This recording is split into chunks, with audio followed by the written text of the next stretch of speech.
देख रहे हैं टीवी 24 नेटवर्क और मैं हूं आपके साथ आकांक्षा यादव। उत्तर प्रदेश में दलितों और पिछड़ों की आवाज उठाने और उनके हक के लिए देश के हर कोने तक उनके आवाज को पहुंचाने वाली बसपा सुप्रीमो और प्रदेश की पूर्व मुख्यमंत्री रह चुकी मायावती अक्सर ही अपने बेबाक अंदाज के लिए जानी जाती हैं, जो कभी भी पिछड़ों और दलितों को उनका हक और न्याय दिलाने के लिए खड़ी रहती हैं, जिसके बीच में वो अपनी पार्टी और परिवार को भी आने नहीं देती हैं।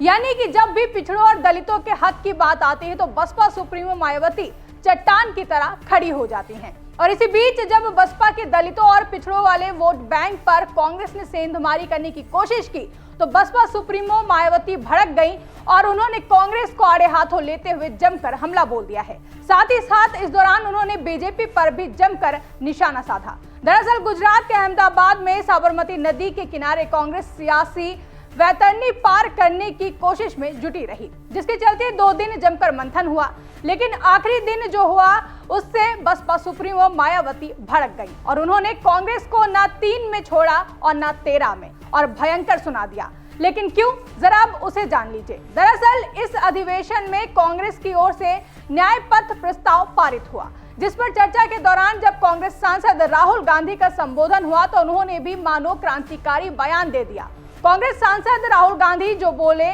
मानो वो बसपा सुप्रीमो मायावती को शूल जैसे चुभ गए। राहुल गांधी का बयान आपको हम बताएंगे, लेकिन उससे पहले बसपा सुप्रीमो मायावती का ये गुस्सा देख लीजिए कि कैसे बसपा सुप्रीमो कांग्रेस पर भयंकर भड़क गई। कांग्रेस पर तो भड़की ही भड़की, साथ ही साथ इसी लपेटे में उन्होंने भारतीय जनता पार्टी को भी ले लिया। बता दें कि 2027 में होने वाले यूपी विधानसभा चुनाव की तैयारी को लेकर सभी पार्टियां अभी से ही एक्शन मोड में आ गई हैं। इसी कड़ी में बसपा सुप्रीमो मायावती ने कांग्रेस के अहमदाबाद अधिवेशन में पारित प्रस्तावों को राजनीतिक छलावा बताते हुए तीखा हमला बोला है। उन्होंने कहा कि दलित पिछड़ों के हितों की बातें सिर्फ वोट बैंक की राजनीति के लिए की जा रही है, जबकि जमीनी हकीकत में कांग्रेस और बीजेपी दोनों ने आरक्षण विरोधी रुख अपनाया है। साथ ही बसपा सुप्रीमो ने आरोप लगाया कि बाबा साहेब डॉक्टर भीमराव अंबेडकर द्वारा धारा 340 के तहत ओबीसी आरक्षण की जो नींव रखी गई थी उसे कांग्रेस ने कभी ईमानदारी से लागू नहीं किया। मजबूरन अंबेडकर को कानून मंत्री पद से इस्तीफा देना पड़ा। बसपा सुप्रीमो ने आगे कहा कि ओबीसी आरक्षण को लागू कराने में बसपा की निर्णायक भूमिका रही, जबकि बीजेपी, कांग्रेस और सपा जैसी पार्टियां हमेशा जातिवादी और बहुजन विरोधी सोच से काम करती रही हैं। सोशल मीडिया प्लेटफॉर्म एक्स पर पोस्ट करते हुए बसपा सुप्रीमो मायावती ने सिलसिलेवार 4 पोस्ट की, जिसमें बसपा सुप्रीमो ने लिखा कि कांग्रेस के अहमदाबाद अधिवेशन में खासकर भाजपा के छद राष्ट्रवाद व दलित एवं पिछड़े बहुजन हित आदि को लेकर प्रस्ताव छलावा व अविश्वसनीयता से ग्रस्त इन वर्गों के आरक्षण व अन्य कल्याणकारी संवैधानिक गारंटियों को लागू करने के मामले में कांग्रेस का रवैया हमेशा छलावापूर्ण। बाबा साहेब डॉक्टर भीमराव अंबेडकर द्वारा ओबीसी समाज को धारा 340 के जरिए आरक्षण देने व उसे लागू न करने पर कानून मंत्री पद से इस्तीफा व फिर मंडल कमीशन की रिपोर्ट के तहत उन्हें आरक्षण दिलाने में बीएसपी की अहम भूमिका जग जाहिर है, जबकि कांग्रेस, भाजपा और आरक्षण विरोधी रवैया सर्वविदित है। वास्तव में बाबा साहेब को भारत रत्न से सम्मानित करने से लेकर उनके करोड़ों अनुयायियों के प्रति कांग्रेस, भाजपा व सपा आदि का रवैया हमेशा ही जातिवादी व बहुजन विरोधी रहा है, जिससे मुक्ति हेतु ही बीएसपी का गठन हुआ। लेकिन अब इन वर्गों के वोटों की खातिर छल व छलावा की राजनीति की जा रही है। साथ ही माननीय सुप्रीम कोर्ट द्वारा राज्यपालों की मनमानी व राजभवनों के राजनीतिक द्वेषपूर्ण भूमिका पर अंकुश लगाने वाले कल दिए गए चर्चित फैसले का स्वागत। उम्मीद है कि बाबा साहेब डॉक्टर भीमराव अंबेडकर के मानवतावादी व कल्याणकारी संविधान एवं देश के लोकतंत्र को इससे जरूर मजबूती मिलेगी। तो बसपा सुप्रीमो मायावती कहती हैं कि कांग्रेस का हर प्रस्ताव और बयान बस छलावा है। वो दलितों के साथ पिछड़ों पर निशाना साध रहे हैं और कांग्रेस अपनी वोट बैंक की राजनीति कर रही है। दरअसल कांग्रेस के इस अधिवेशन का फोकस पिछड़ों और दलितों पर आधारित था।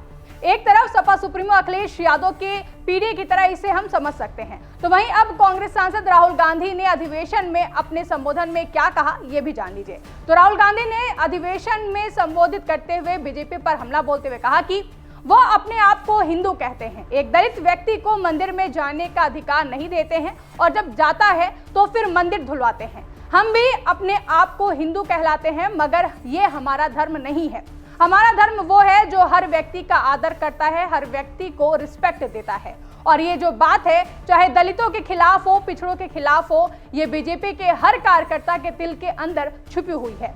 आगे राहुल गांधी ने कहा कि तेलंगाना में हमने एक क्रांतिकारी कदम उठाया, जाति जनगणना। कुछ महीने पहले मैंने पार्लियामेंट हाउस में भाषण दिया था, मोदी जी के सामने कहा कि मोदी जी आप जाति जनगणना कराइए।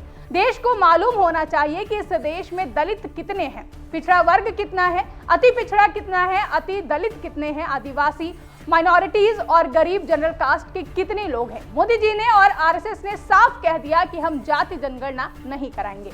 हम जानना नहीं चाहते, हम समझना नहीं चाहते, हम लोगों को बताना नहीं चाहते कि इस देश में दलितों, आदिवासियों, पिछड़ों, गरीब जनरल कास्ट और माइनॉरिटीज को कितनी भागीदारी मिलती है, हम छुपाना चाहते हैं। जाहिर है कि कांग्रेस सांसद राहुल गांधी ने एक बार फिर से जाति जनगणना का मुद्दा उठाया है, जिसे वो इस बार की नई लोकसभा की शुरुआत में भी सदन में खूब उठा चुके हैं, जो कि मीडिया की सुर्खियों में भी खूब रहा। जिसके बाद अब कांग्रेस ने प्रस्ताव पारित कर बीजेपी और आरएसएस को समाज को बांटने वाला बताकर हमला बोला है। लेकिन बड़ा सवाल यह है कि जिस दलित और पिछड़ा वोट बैंक के लिए कांग्रेस इतनी शिद्दत से लगी हुई है, उसमें क्या वो कामयाब हो पाएगी? क्योंकि देश के सबसे बड़े सूबे उत्तर प्रदेश में सपा से लेकर बसपा, इनका पिछड़ा और दलित वोटर्स पर अच्छी पकड़ है। ऐसे में क्या कांग्रेस इस वोट बैंक को अपने पाले में लाने में कामयाब हो पाएगी? हालांकि कांग्रेस अपने इन मंसूबे में कामयाब हो पाएगी या नहीं, ये तो 2027 में होने वाले यूपी विधानसभा चुनाव में ही पता चलेगा। लेकिन बसपा सुप्रीमो मायावती के बयान के मुताबिक जिस तरह से दलितों और पिछड़ों को सहारा बनाकर कांग्रेस, सपा और बीजेपी छलावापूर्ण राजनीति कर रही है, उससे बसपा सुप्रीमो का पारा हाई हो गया है, जिसके चलते उन्होंने कांग्रेस और सपा के साथ ही बीजेपी को भी आड़े हाथों ले लिया है। वहीं आपको बता दें कि इससे पहले भी उत्तर प्रदेश स्थित फतेहपुर में भी बीते दिनों हुए हत्याकांड पर भी बसपा सुप्रीमो मायावती ने प्रदेश में सीएम योगी की सरकार से बड़ी मांग की थी और सोशल मीडिया प्लेटफॉर्म एक्स के माध्यम से बसपा चीफ ने कहा था कि कानून व्यवस्था पर ध्यान दीजिए। बसपा सुप्रीमो ने लिखा था कि यूपी में आए दिन हर छोटी छोटी बात पर लोगों का शोषण व उत्पीड़न आदि हो रहा है, जिसके तहत अभी हाल ही में जिला फतेहपुर के एक ही किसान परिवार के 3 क्षत्रिय ठाकुरों की व एक दलित व्यक्ति की भी हत्या कर दी गई है, जिससे लोगों में वहां काफी दहशत व्याप्त है। सरकार दोषियों के विरुद्ध सख्त कानूनी कार्रवाई करके वहां पीड़ित परिवार को समय से न्याय दे तथा कानून व्यवस्था को भी सुधारने पर विशेष ध्यान दे।